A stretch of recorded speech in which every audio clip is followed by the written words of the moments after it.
In this video I'm going to show you how to download and install the game Planet Zoo Ultimate Edition on your PC. So if you buy games at Steam, it can get really expensive, especially the latest ones, plus downloading from random websites can lead to viruses, and nobody wants that. But don't worry, in this video I will show you how to find this game without overspending and keeping your PC safe. So what we need to do is open our Google browser, and before we start I would like to ask you to subscribe to our channel and like the video. Once you have done that, go to the search bar, and now we need to locate this game on Steam before we can proceed to another website to download it.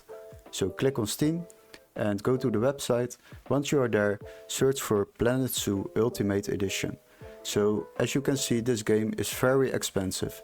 It is a price of €201.25, but don't worry, we got a workaround for that. What you need to do is open the link in the description.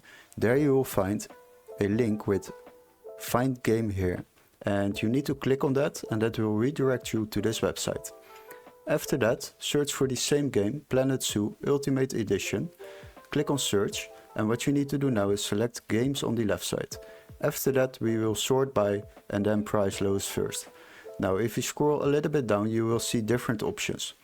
If you would like to have the most newest option, then you go to the 2025 option, and that is this one. So click on that, and after that you will see that this game is just €114.45 instead of €201. So that is a big difference, and you save yourself a lot of money by buying this game on this website. Once you have decided to buy this game, you can purchase it, and after that you will receive an email confirmation with all the steps to follow, including an activation key for the Steam platform to download your game over there. So you will save yourself a lot of money while downloading games on Steam. Hopefully this video was helpful. Don't forget to like and subscribe, and we would love to see you in our next tutorial. Cheers guys!